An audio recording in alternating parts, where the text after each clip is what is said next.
Good morning, everybody. Thank you for coming in and worshiping God with us. We ask you to please stand and lift it up.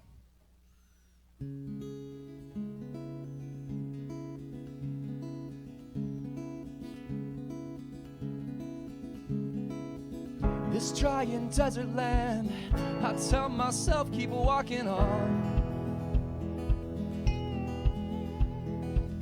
Here's something up ahead, water falling like a song. An everlasting stream, your river carries me home. Let it flow, let it flow.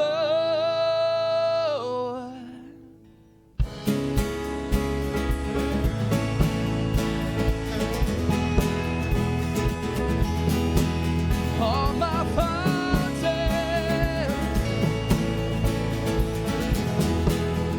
sing to him. A flood for my soul, a well that never will run dry. I've rambled on my own, never believing I would find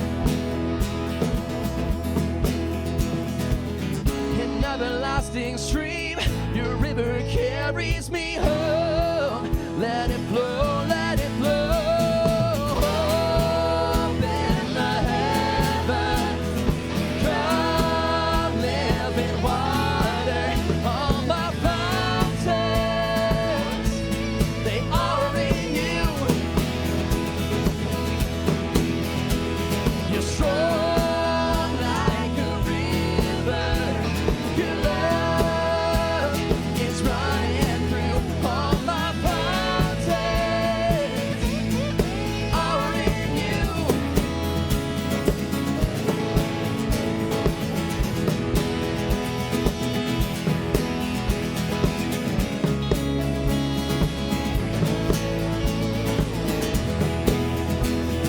It's our hope.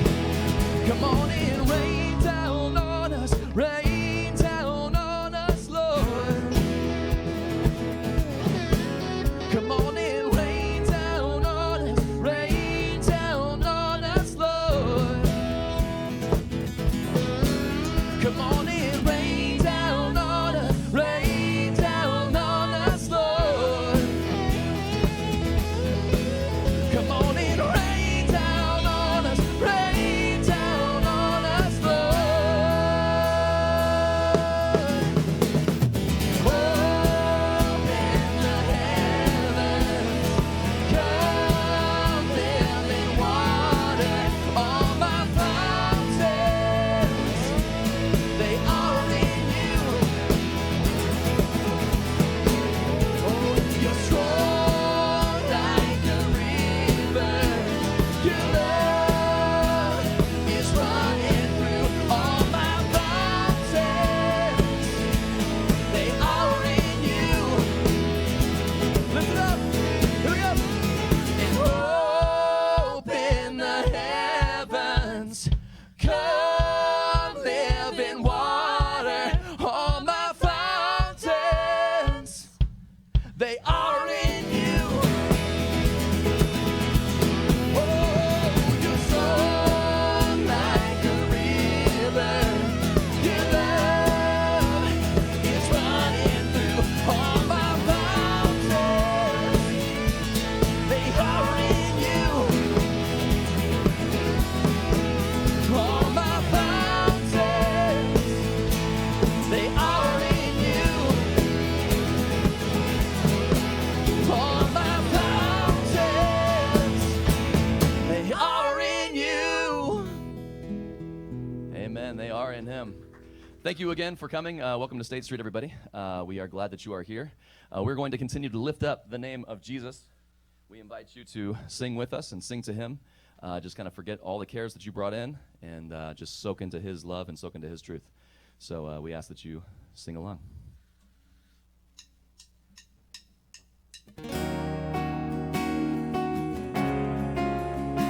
He knows what you need.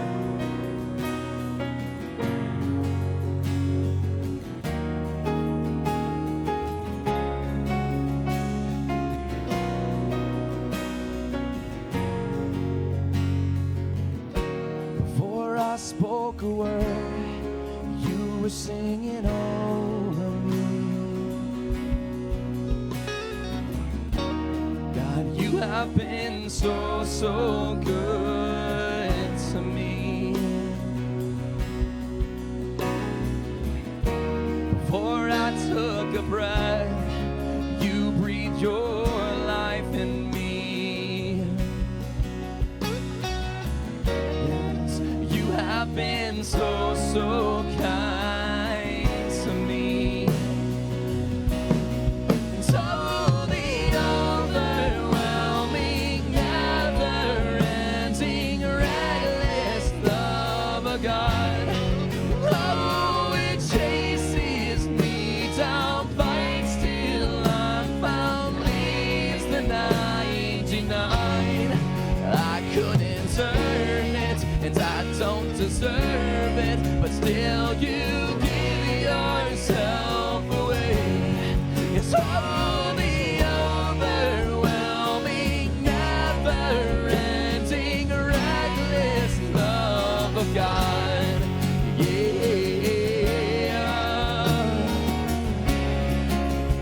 He's ever present.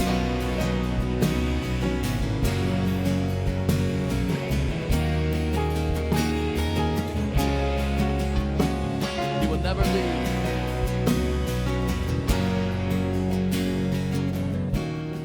When I was your foe, still your love fought for me.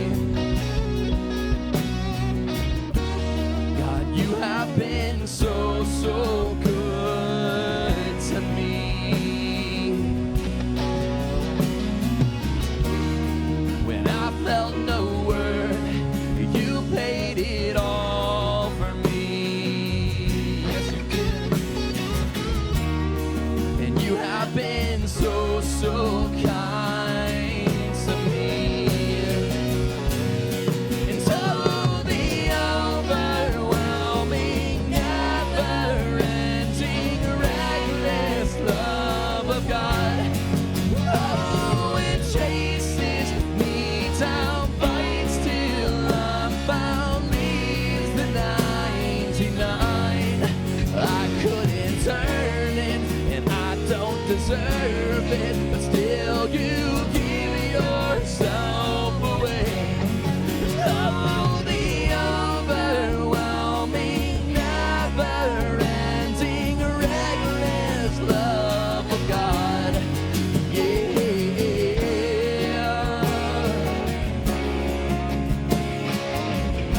A God that gives himself away.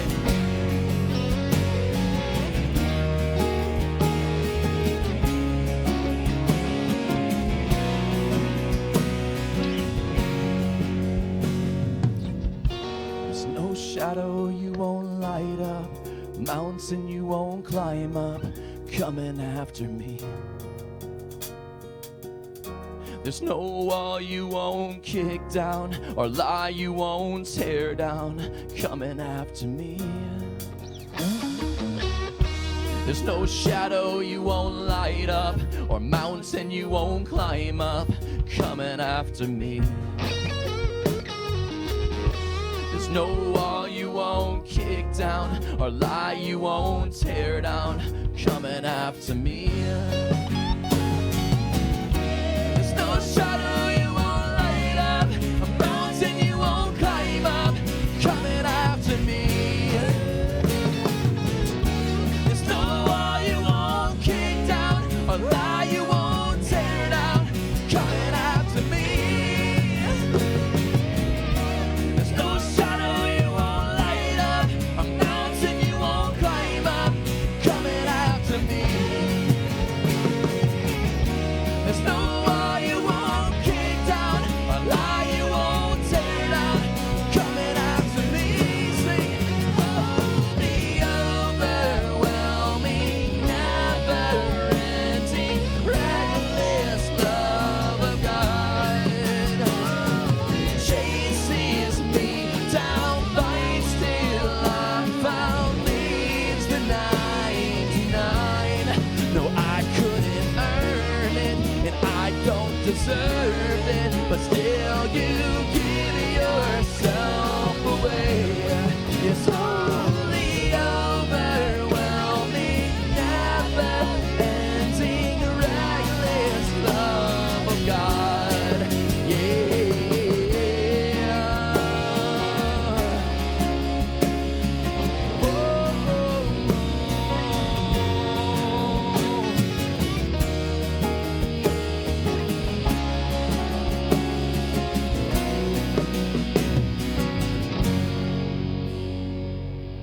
Man, when you settle into that truth, the love that he has, that he shares freely, he gives himself freely for you.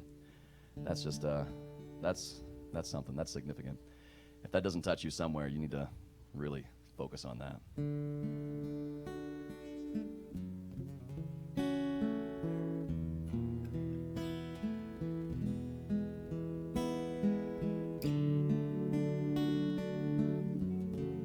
Let this be our response.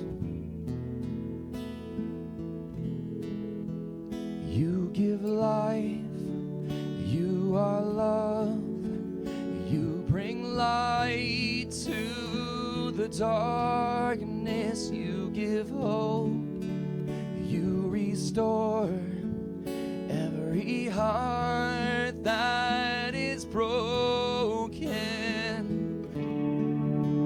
Yes, great are you, Lord. Lift it up.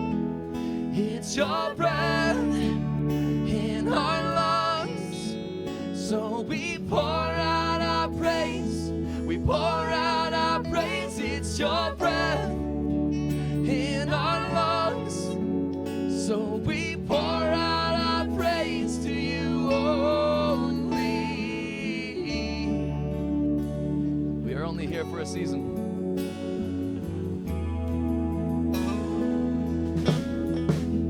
You give life, and you are love.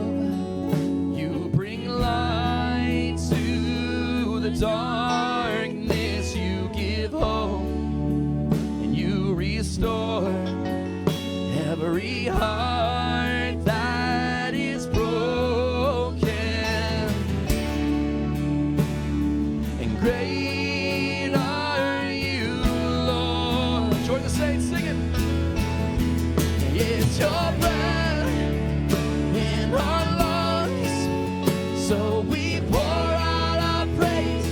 We pour out our praise. It's your breath in our lungs, so we pour out our praise to you only. It's your breath in our lungs, so we pour out our praise. We pour out our praise. It's your breath in our lungs, so we pour out our praise to you only.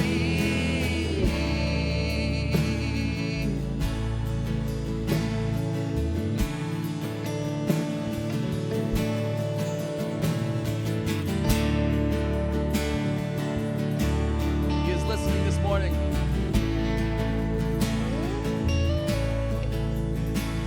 And all the earth will shout your praise. Our hearts will cry, these bones will sing. Praise are you, Lord. Yes, all the earth will shout your praise. Our hearts will cry, these bones will sing. Great are you, Lord. It starts with us. And all the earth will shout your praise. Our hearts will cry, these bones will sing. Great are you, Lord. It's your breath in our lungs, so we pour out our praise. We pour out our praise. It's your breath in our lungs, so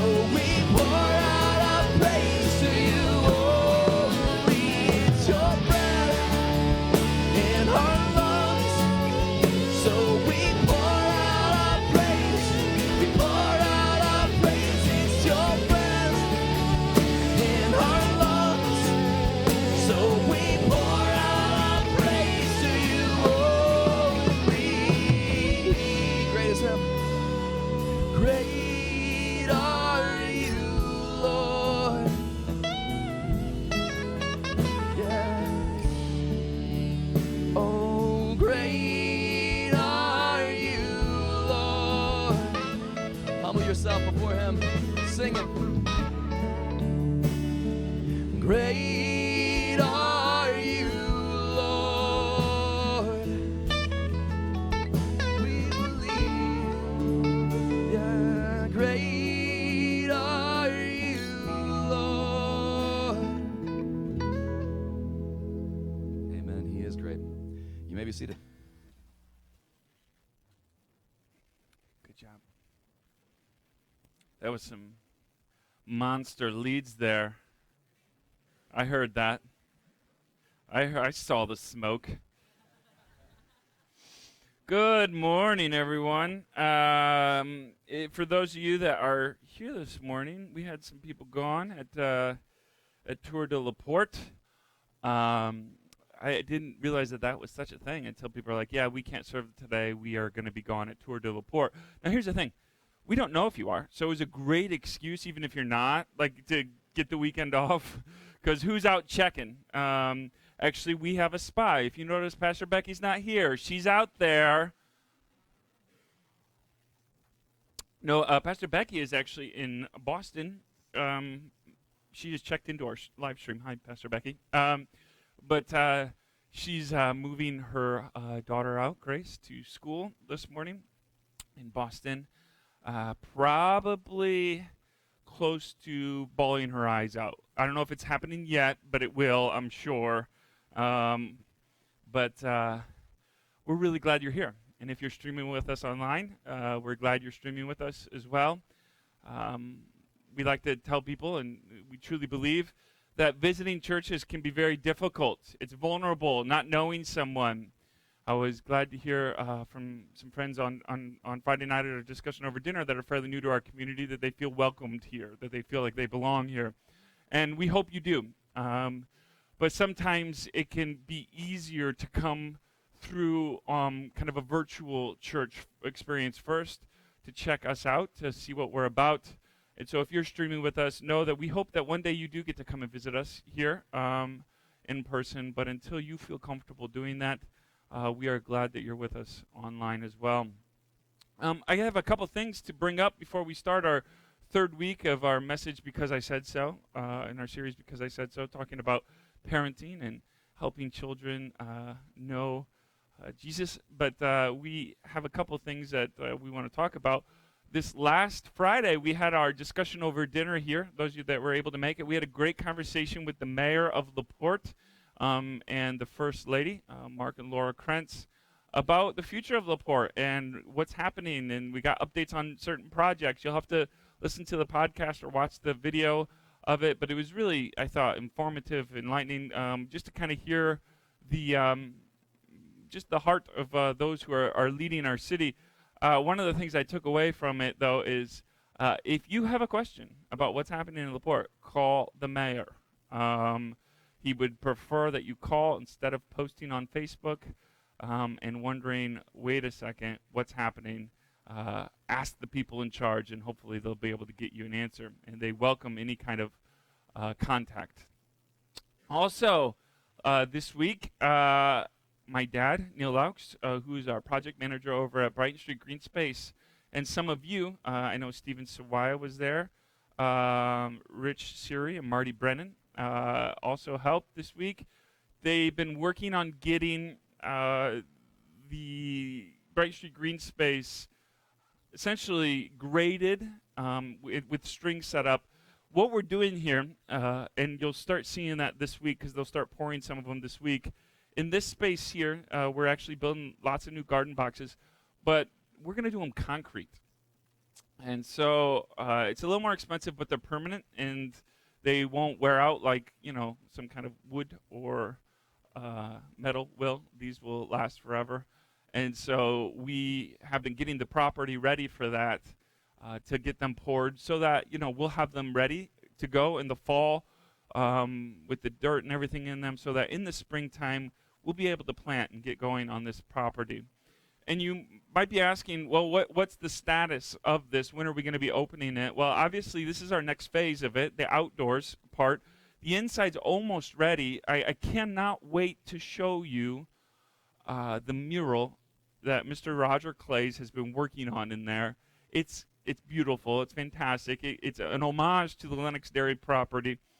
We're hoping to have all of that opened. Obviously, the ERC, the Education Resource Center, can open earlier, but the whole thing, it'd be nice to be using and utilizing the space next spring to early summer. We plan on having gardens there and everything there. Now, we still have to raise a decent amount of money yet to finish some of the other plans. We're going to build a pavilion out there for picnics and these kind of things, a pretty sizable pavilion for if you want to have even a wedding out there or a party, these kind of things. And we're also building a bigger barn. And the barn will be able to obviously do what we need with gardening and hold a fairly sizable tractor. But we've got a vision of helping also our kids learn how to use tools. Dr. Ben Mannix is retiring, and I've recruited him because nobody gets to retire and not do anything around here.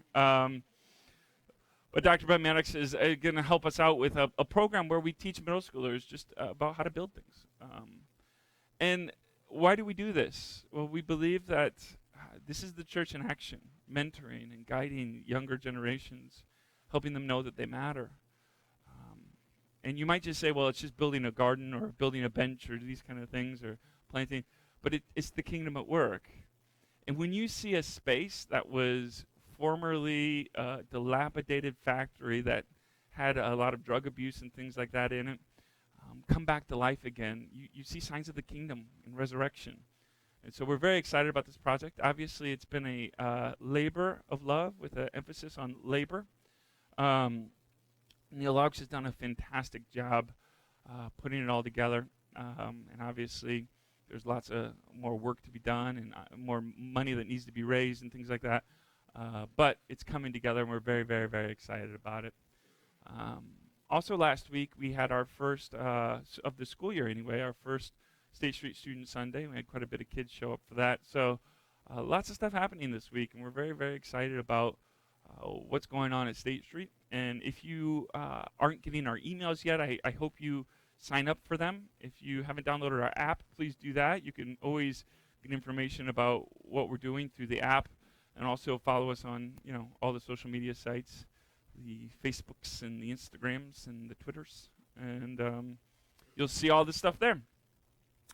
Oh, one more thing. We had a preschool open house this last week. I forgot about that. So we State Street Preschool starts their school year right after Labor Day weekend. And so Miss Kathy worked her tail off on that and had all the parents in here for that. And we're excited to have the school year back going again. It's always so much more fun here, working here, when there's kids screaming and singing and having a lot of fun and telling me what to do and trying to scare me. And it's just a lot of fun. So we're in a series called Because I Said So. Obviously, this is a parenting trope, because I said so. Why? Why should I do that? Why do you want me to do that? Why do I have to go to bed? Why do I have to eat that? Well, because I said so, and I'm your parent, and I'm the authority. We're talking a little bit, though, about these parenting things in our life that maybe we need to check and say, is it the best way to parent? Is it the best way to help children? Now, I have heard some feedback in this series. Some people said, well, I'm not a parent well, I don't have young kids. So is this series isn't really relevant to me. I know some people even have stopped coming to church because we're in a parenting series and they don't have young kids anymore, which I hope that's I hope that's not true for too many people. But this is the reality for all of us. We are going to have 80 to 100 kids in our children's ministry. Most Sundays, or maybe not today because a lot of people are gone, but we have a lot of kids that come here. You are around children. Maybe it's a niece or nephew. Maybe it's your own kids. Maybe it's your friends' kids. But there are kids in all of our lives. And the question becomes, what are we doing with our influence with the children in our lives? And how are we using that influence to help kids know Jesus, to know love, to know justice? Because kids are watching. Not only their parents, they are watching you as well. The kids in this church are watching the adults in this church, how they treat each other, how they treat children, how they respect this place, or how they respect each other. They're watching. Even when you don't think they're watching, they are watching. If you don't believe that to be true, I can give you instances of my kids saying things that I didn't think they heard from their mother.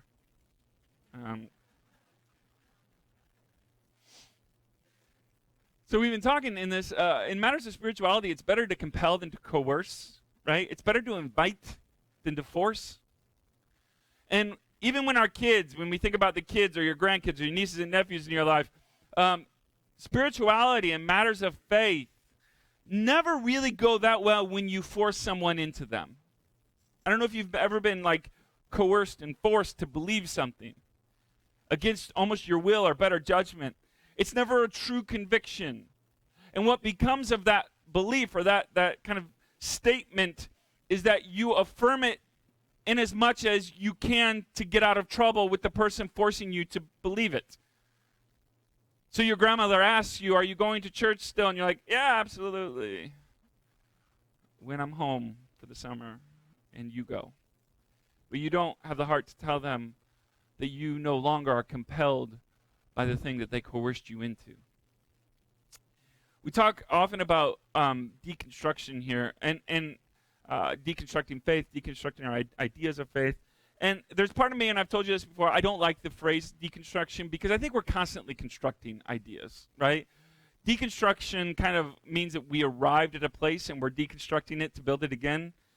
I think we need to look at our faith and matters of faith as something that we're consistently and constantly constructing to make it better, to make it make sense with the life that we see and with the scriptures that we read and with the faith that we hear and we experience.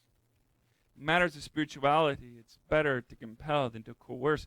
We've been talking about this section of Philippians and thinking about what we're putting and projecting into this world, not only for our kids, but for everyone else. What are you giving to the world out of yourself? Philippians says, finally, beloved, whatever is true, whatever is honorable, whatever is just, whatever is pure, whatever is pleasing, whatever is commendable, if there is any excellence, and if there is anything worthy of praise, think about these things. But then it says this, keep on doing the things you have learned and received and heard and seen in me, and the God of peace will be with you. So we're asking, what have we learned from others? What have we seen in others? What have we heard in others? What have we received in others? But even more importantly, as adults, we're asking, what is the next generation learning from us about faith and life and God and love and justice? Maybe even more importantly, what are they receiving from us? We can talk all day long about what you ought to do because I said so, but that might not be the thing that they're receiving. What are they receiving from you? What are they hearing from you? Are those things jiving together or not? Maybe you're saying one thing, but doing another thing. And then we get upset at our kids when they do the thing that they see, but not what we tell them to do. Hypocrisy. This idea that it's better for us to look in the mirror about our own convictions, about our own faith, than it is to point fingers. And understand that there are people watching what you do. Our kids. We talked about this a couple weeks ago, maybe it was even last week, but this idea that kids, and humanity is one of the only species we can find this, that kids look up to adults in such a way and have such a relationship with children that they will follow their actions and mimic their actions even when the behaviors that they see that their parents get are not ultimately beneficial. So you say, well, learn from me. Look at the things that I did. You can see that it didn't work out well. But in humanity, for some reason, scientists not sure why, our species still follows the bad example, even when we know that it won't have a good result. This is the pressure we have as parents, that even when our kids watch us, your grandkids watch you, and you say, don't do what I did, it was a bad decision, it was a bad mistake. But the sheer fact that you did it is enough for them to say, I want to do it as well. So we're asking, and I'm asking, and I hope you're asking. And maybe you're just a teenager and you've got little siblings. Maybe you're in your 20s and you don't have kids yet, but you're thinking about it. Maybe you're a teacher and you do have kids that are influenced by you. We're asking, what are we teaching our children on how to respond to the world? How are we modeling good responses to the world, to God, to each other, to ourselves, so that they can learn and receive and see healthy and helpful and holy things, not unjust and violent? There's a lot of challenges for kids today. I'm reliving a lot of these things. It's almost like PTSD seeing my daughter go to middle school, which is awful. God bless you. Those of you that teach middle school, you're the best.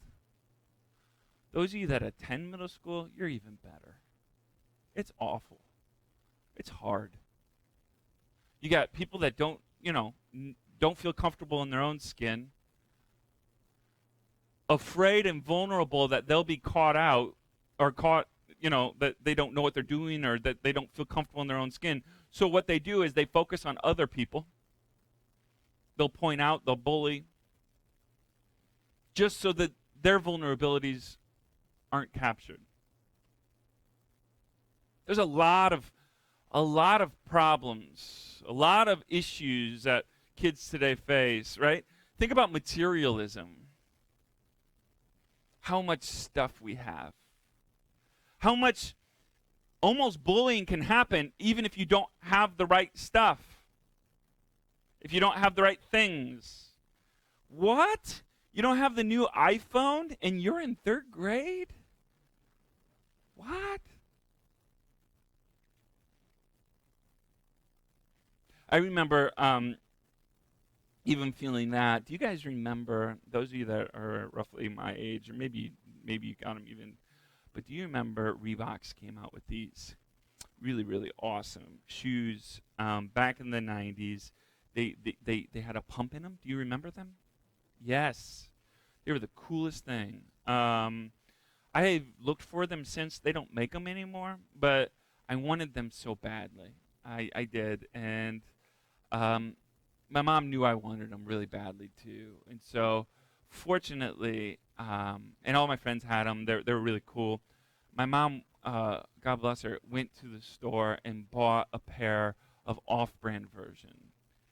And I went to school with them thinking, these are the coolest things in the world. Yet, I remember my friends saying, those aren't really it. And to be truthful, they didn't really work like the Reeboks did. They did have the thing in the sole that you can push. But they did look like an off-brand. I remember feeling such like an other. I wanted the thing that everyone else had, and I could not have that thing. My mother tried to provide that thing, but it was hard. It didn't have so much money, these kind of things. Materialism can make life challenging for children. How are we teaching our kids to respond to things? Cynicism. I get sad when I see kids that are already cynical about the world. And you know what? Cynicism is learned. It's received. It's mimicked. If your child is negative, if your child is cynical, if your teen is cynical, oftentimes it's been mimicked by somebody else. That doesn't mean you, but somebody in their life may have influenced that in such a way that they are now parroting and mimicking that behavior. Fear of the other. My kids live in such a more diverse world than I ever did. I went to a school that literally had no diversity, other than maybe economic, but we didn't have any minorities, or many minorities anyway. We had some Hispanic kids, but no black children in our schools. My kids have far more experiences with diversity, but that can also present its challenge because you're more aware of the other, dealing with the other, dealing with differences. Unfortunately, I think our teachers and our educators today know that, and they do a great job preparing kids to deal with the other, but are they receiving from the adults in their lives appropriate ways to deal with people of other ethnicities or races or genders, or just are they receiving the right things from the adults? Loss of hope. Kids can have a loss of hope. We see this in the elementary schools.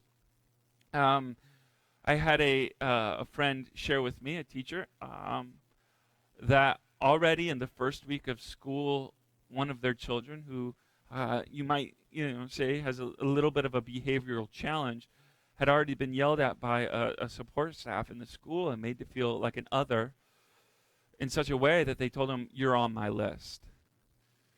And already in the first week, the child has no hope that they'll be supported, because the people in their life already, as they're figuring out the rhythm of a new school and a new, coming back from summer, already were told, "You're on the list." Self-absorption. Let's be honest. It's easy to be self-absorbed, even for adults. But are our children receiving that from us? The ability and the permission to be self-absorbed. See, I believe that kids want to know, like one of the most innate desire for any child is if they're good enough or not. I mean, that's the same desire most of us have as adults. Are we good enough? Are we good enough? Is our friendship good enough for you? Is our love good enough for our spouses? Or are they good enough for our parents? Is it good enough for our siblings? Are we good enough to be loved? Are we good enough for God? Are we good enough for our community? This is fundamentally a question of identity. Your kids are asking, who are they? Are they good enough to be loved, or are they not?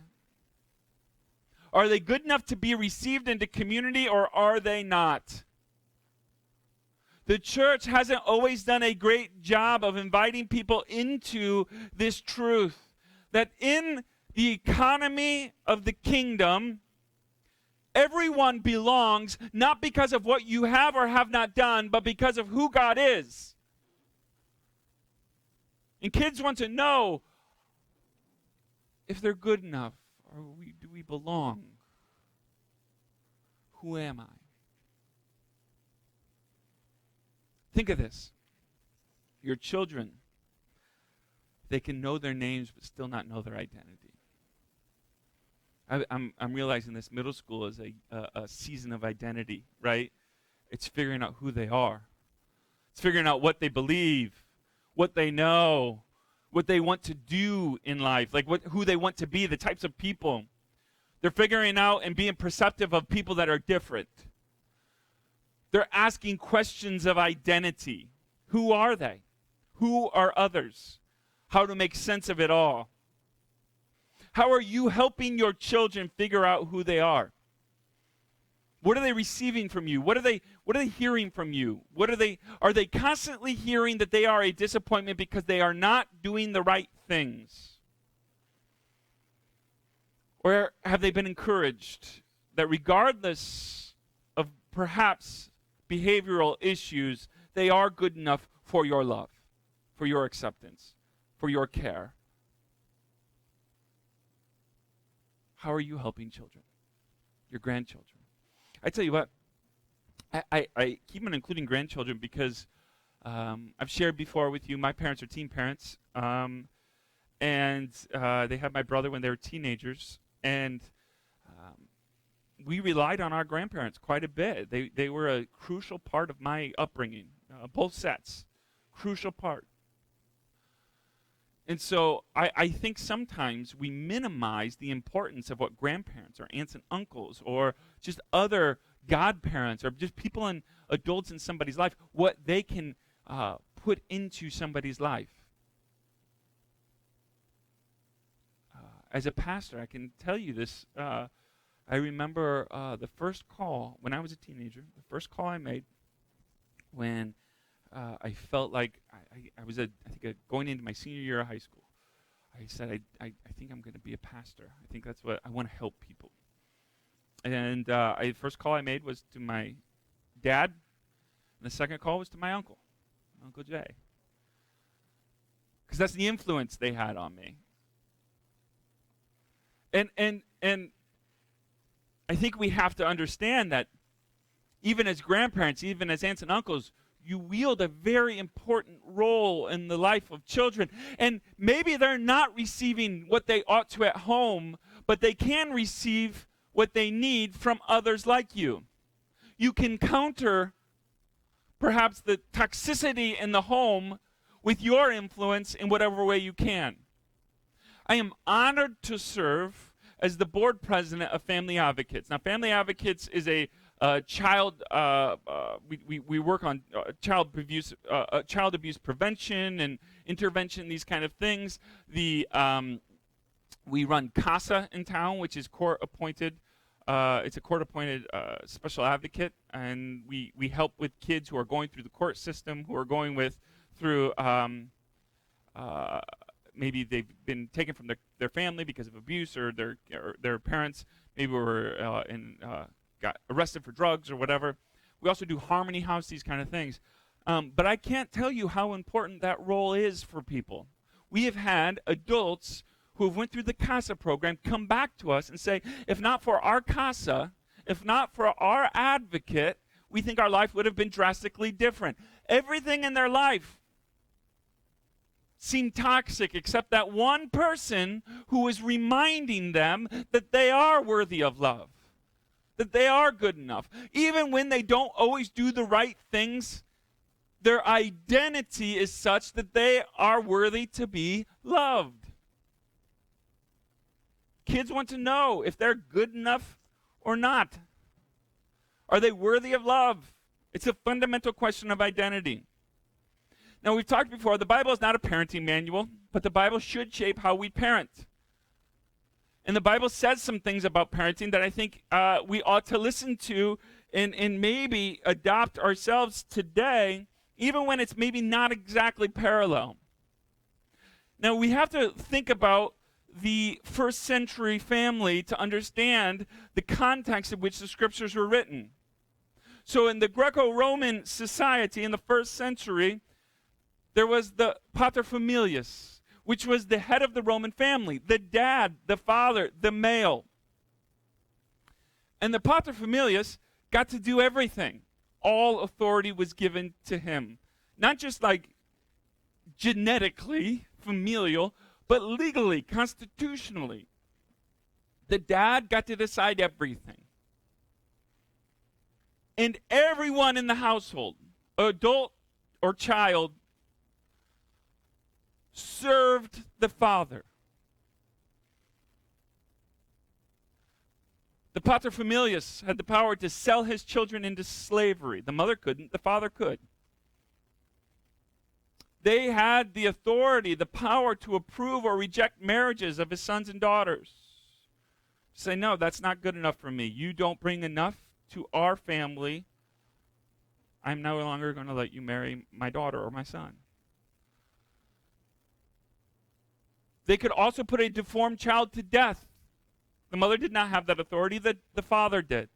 If a child was born and it was deformed, they could immediately choose to kill it.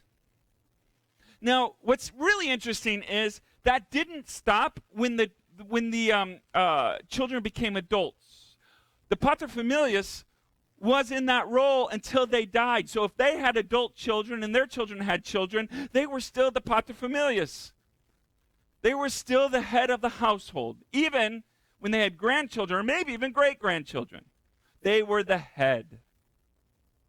They had all authority. They could decide what their grandchildren would do. They could decide how their family was going to be raised, fully, without question. Now, in the first century, think about this, a family meal. You didn't have a family meal like we had. Children were often raised by servants, slaves. They were educated by slaves. They were educated by their servants. Wives did not eat with their husbands typically, and if they did, it was at the end of a table, not sitting at the table, but it'd be like on a bench. So the wives certainly did cook all the food. And oftentimes there'd be guests over, and as soon as the food was done, and the conversation would start, and they'd have an actual robust type of discussion about whatever's happening, the women would leave. Because the women and the children and the slaves all served the paterfamilias. They served the master. Why is this important? Well, we have to understand the context in which the Apostle Paul lived and wrote. Cato the elder, this is before the Apostle Paul, but wrote this: the husband is the judge of his wife. His power has no limit. He can do what he wishes. If she has committed a fault, he punishes her. If she has drank wine, he condemns her. If she has been guilty of adultery, he kills her. This is the culture in which the Apostle Paul is writing. Aristotle, from his treatise called Politics, wrote, a husband and father rules over wife and children, both free, but the rule differs. The rule over his children being a royal rule, which means they were born to him. He is their leader because they are his kin, they are his children. But the rule differs with the wife. Over his wife, it's a constitutional rule. Essentially, it's a contractual rule. For although there may be exceptions to the order of nature, the male is by nature fitter for command than the female, just as the elder and full-grown is superior to the younger and more immature. This is Aristotle. So you get an idea of the idea of the family in the first century in Rome, the paterfamilias. We have to understand then, when the scriptures write things that might seem a little bit even archaic for us today, they were radical in the first century.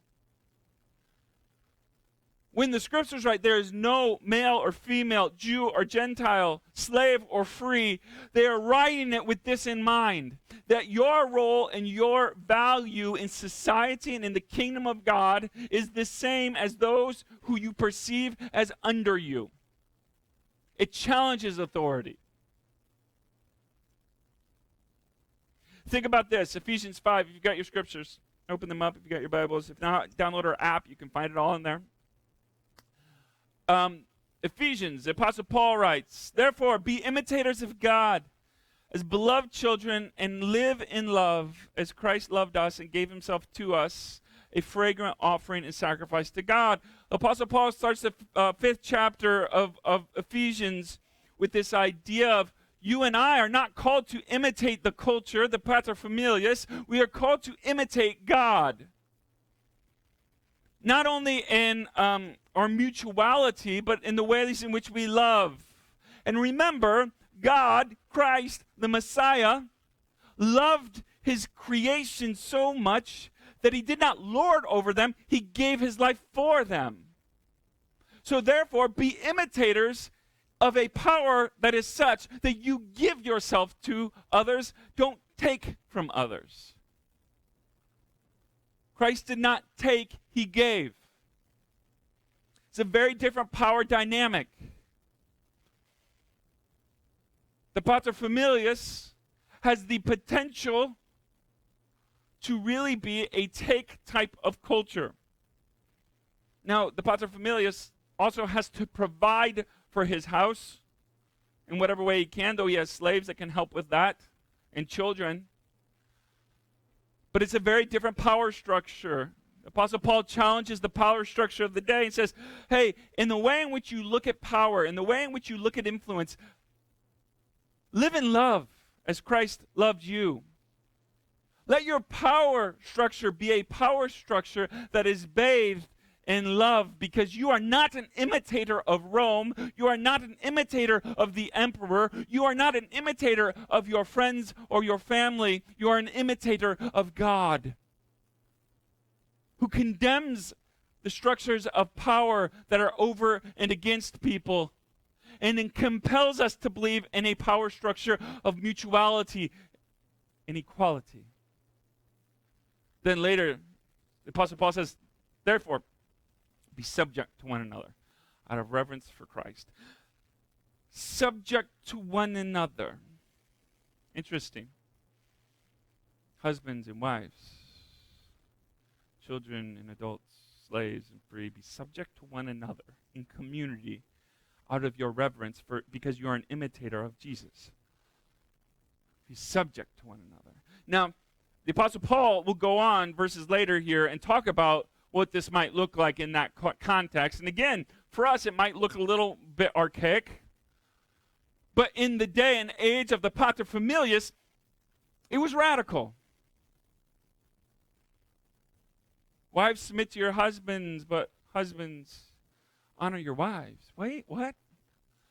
The husbands have a role as well? There's a mutuality there? Adults, be in mutual relationship with each other out of reverence for Christ, out of being an imitator of God.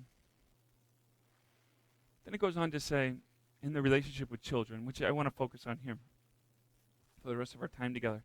Therefore, children, obey your parents in the Lord. Obey your parents, for this is right. This is good. Honor your father and mother. This is the first commandment with a promise, so that it may be well with you and you may live long on the earth. So honor your father and mother. But fathers, and why is it just fathers? Because fathers were the paterfamilia. They were the ones in authority.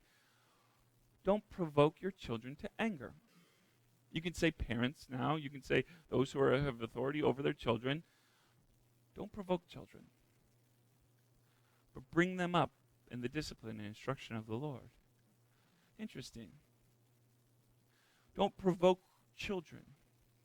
That word might even be discourage. Don't discourage your children. Don't bring them to a place of anger. These are household codes. This is how to live together in a more mutual way than the first century Roman way. And there's a transfer of power, as we often see in the scriptures, from strong to weak. You actually are to be concerned with the well-being of a child. Their character, their heart, their emotions. This is an essential form of biblical witness, being concerned with the weak, the strong concerning themselves with the weak. We see this in being concerned with the poor, the widow, the orphan, the hungry, the oppressed. In any other society might not have the same standards of care, but in the biblical or in the scriptural kingdom, we see that the authority of that is left to those who are strong. Take care of the weak. Don't just lord it over them. Those who are strangers in the land, greet them. So what does this have to do with anything? Well, kids want to know. They want to know, are they good enough? They want to know their identity, who they are.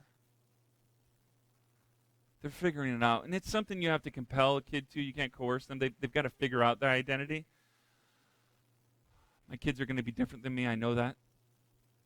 But I want them to know that as a part of their identity, as a part of who they are, they belong to a family. A family that loves them. With parents that encourage them. With adults in their life. The actions attached to their commands with not a sense of hypocrisy, but with a sense of conviction. With parents that realize how easily we can misuse our authority by irritating, or by making irritating or unreasonable demands of your children. Colossians has the same thing. It says, fathers, do not provoke your children, or they may lose heart. I love that. They may lose heart. Have you seen a child lose heart? They just feel down. I have. It's heartbreaking. Don't provoke your children. Why? Because they'll lose heart. Instead, cultivate the ways of Jesus so that they flourish. How are your kids losing heart? Is it from perhaps provocation, maybe you don't even realize it. Provocation often stems from our own expectations and our desire to control our kids. My dad often tells me, hey, don't forget your kids aren't the same. Nora is not Finley. Finley is not Harrison. Your expectations of each of them is going to be different. And my expectations are typically based on what I think is successful, right? You need to be more like your sister and read more. You need to be better academically. You need to be, if you're going to play athletics, you got to try harder. You got to do all these things. And I have these expectations built in a cultural kind of normalcy that aren't always fair to my children. And then I project my expectations onto them that aren't always life-affirming. I remember the first time my son didn't want to tell me something because he was afraid he'd get yelled at. And I thought, oh no. I don't ever want him to think that he cannot tell me something out of fear of a response from me that is not helpful.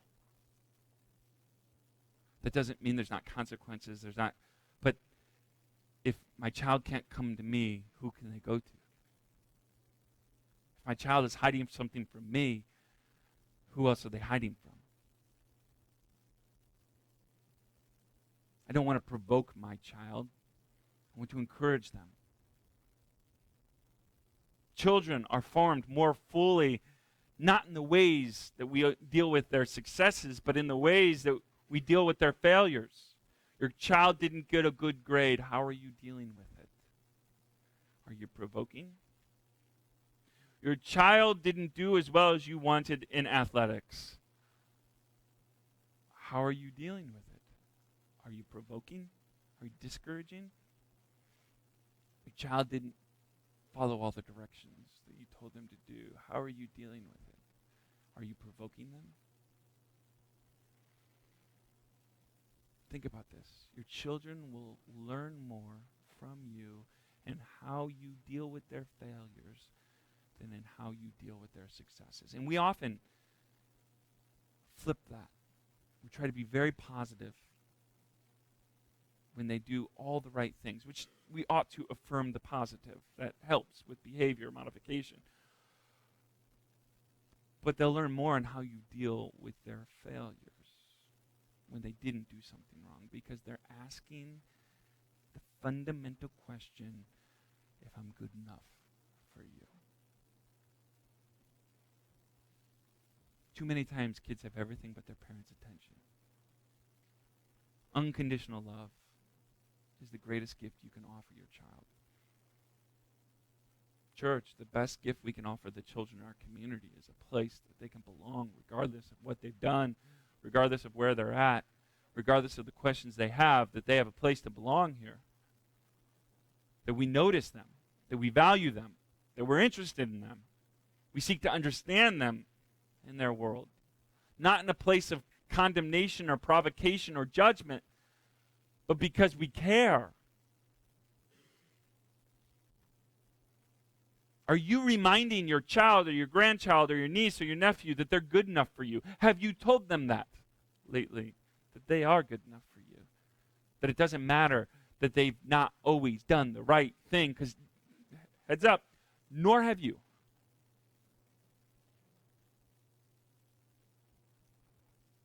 That they're good enough. Do you remind them of that? Not for who they will become, but for who they are today. Church, the way we treat our children, the way we treat the least of these, the least of influence in a society, the way we treat those who we have authority over, is an extension of how we should treat all people, with love, grace, and mutual respect. As Colossians says over and over again, right? This idea of mutuality. Submit, care, love, be subject to one another out of reverence for Christ. Be imitators of God in the way that you parent. Understand the power structure that you wield and give of yourself instead of taking. Understanding that your kids are receiving from you not in just gifts and materialism, but in how you respond to the hardship of life, how they deal with their failures in adulthood will be influenced in how their parents deal with their failures in childhood.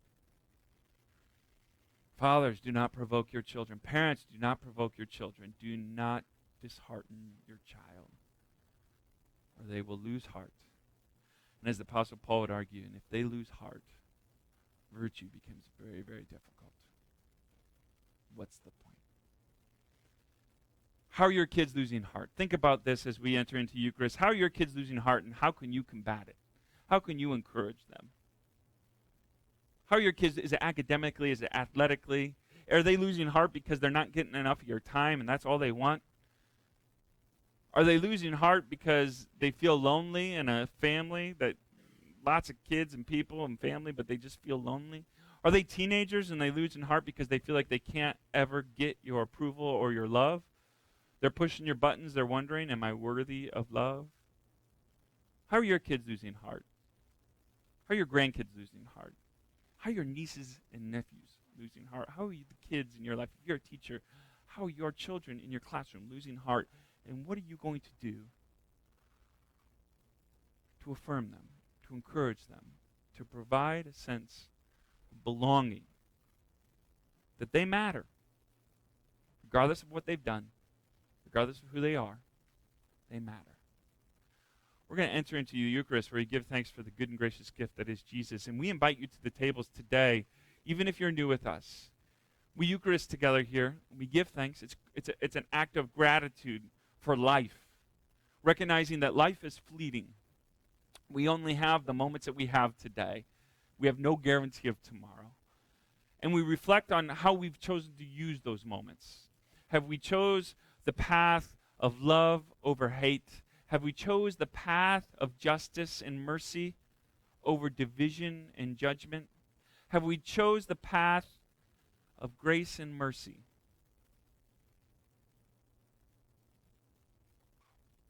Or have we decided that our desires and authority is more important than giving yourself up for others?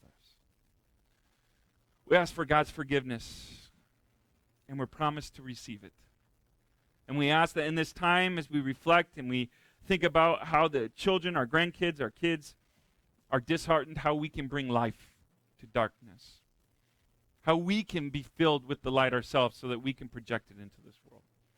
So as we enter into this table and we give thanks for the good and gracious gift that is Jesus, will you pray with me? Our Father in heaven, hallowed be your name. Your kingdom come, your will be done, on earth as it is in heaven. Give us this day our daily bread, and forgive us our debts, as we also have forgiven our debtors. And lead us not into temptation, but deliver us from evil. Amen. The tables of Christ are open.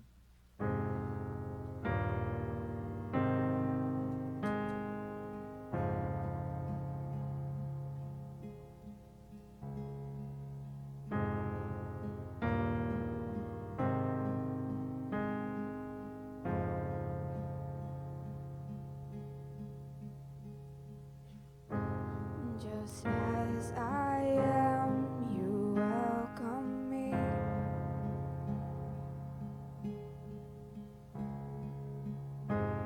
With open arms, how can this be?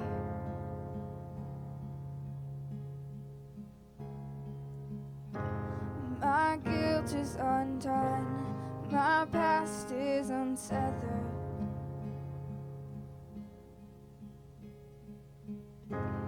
I leave it behind and run to my Father.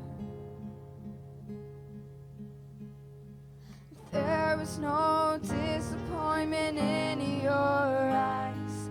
There is no shame, there is only pride. I am loved, Father, I'm loved by you.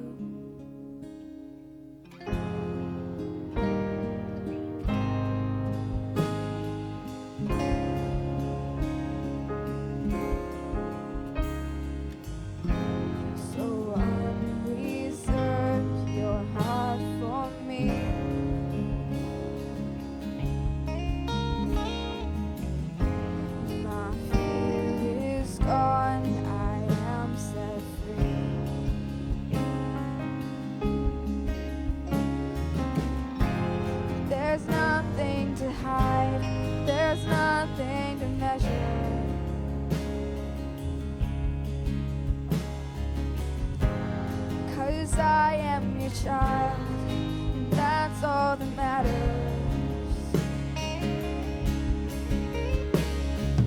There is no disappointment in your eyes. There is no shame, there is only pride.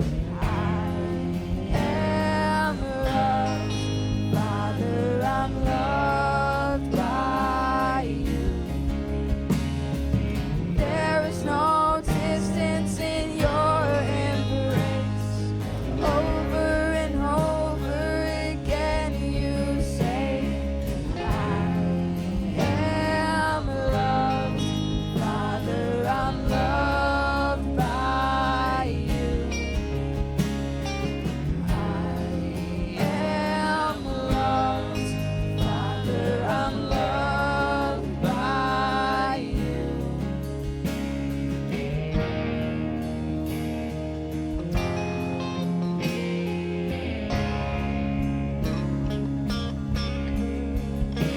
You are changing everything. You are changing everything. I believe it. I receive it. You are changing everything. You are changing everything. You are changing everything. I believe it. I receive it. You are changing everything. You are changing everything. You are changing everything. I believe it. I receive it. You are changing everything. I believe it. I receive it. You are changing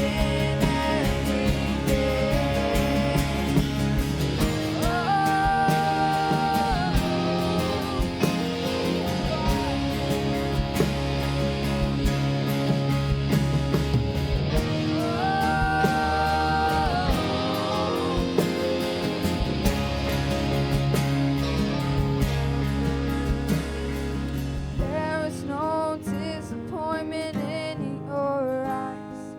There is no shame, there is only pride.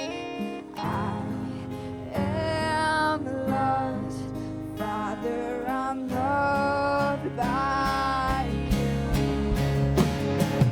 There is no distance in your embrace. Over and over again you say, I am loved, Father, I'm loved by you.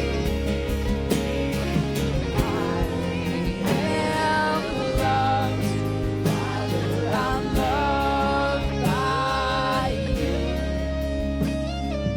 I am loved, Father, I'm loved by you.